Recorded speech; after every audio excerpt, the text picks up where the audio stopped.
L'objectif ici est de voir d'autres manières d'activer une macro. Donc on a vu d'abord qu'on pouvait tout simplement double-cliquer sur un nom de macro et si elle est dans les bonnes conditions, elle s'exécute. On a vu qu'on pouvait lier une macro à un événement, comme clic sur un bouton. On a vu aussi qu'on pouvait le lier, par exemple, ici sur sortie d'un bouton. On a vu qu'on pouvait lier une macro à un événement tel que sur aucune donnée, sur un état. Et voilà, et maintenant, j'aimerais vous montrer la possibilité d'ouvrir éventuellement, d'exécuter une macro au moyen d'un raccourci clavier. Alors, j'aimerais créer une macro, par exemple, qui ouvre, je vais prendre la macro simple de nouveau, qui ouvre simplement un formulaire d'encodage des réalisateurs en mode ajout grâce à une combinaison de touches, par exemple, CTRL F, pourquoi pas. Donc, nous allons créer cette macro, créer, macro autonome.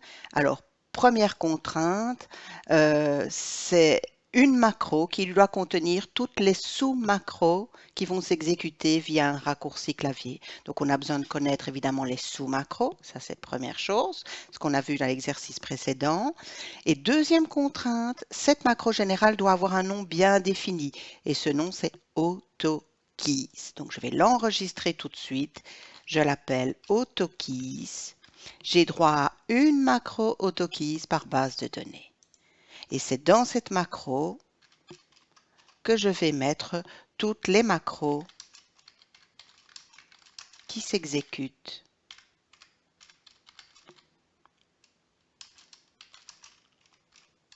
au moyen de raccourcis clavier.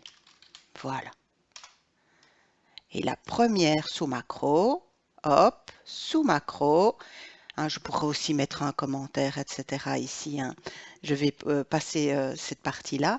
Attention, première sous-macro, je veux la mettre sous la combinaison de touches CTRL F.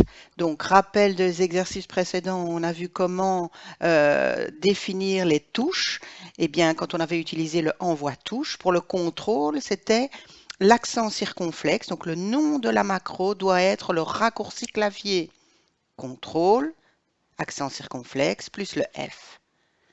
Et puis, je vais mettre toutes les actions qui doivent se produire sous ce raccourci clavier.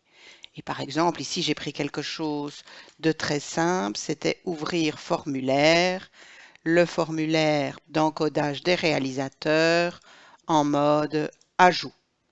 Je prends des choses simples ici, c'est pas, le but n'est pas de faire des choses compliquées. Et donc, je mettrai toutes les actions qui doivent être activées dès que j'appuie sur CTRL F entre sous-macro et sous-macro fin. Et puis, je peux faire une deuxième sous-macro qui va par exemple ouvrir la table réalisateur en mode création. Ça, ce serait dangereux, mais bon, voilà, on va dire que ce serait réservé peut-être au concepteur. Donc, sous CTRL T cette fois-ci, par exemple, je veux mettre quelque chose qui va ouvrir une table, la table film, sous en mode création. Voilà, et c'est tout. Je pourrais aller en mettre autant, allez, pas autant que je veux, mais quand même pas mal. Je vois ce que ça donne, donc je vais aller enregistrer cette macro AutoKeys. Je vois qu'elle apparaît ici. Si je l'exécute en double-cliquant dessus, il n'y aura que la première sous-macro qui va s'exécuter. Et sinon, CTRL F ouvre le formulaire d'encodage des réalisateurs en mode ajout. CTRL T ouvre la table film en mode création. Voilà des choses qui peuvent peut-être faciliter l'utilisation des utilisateurs justement.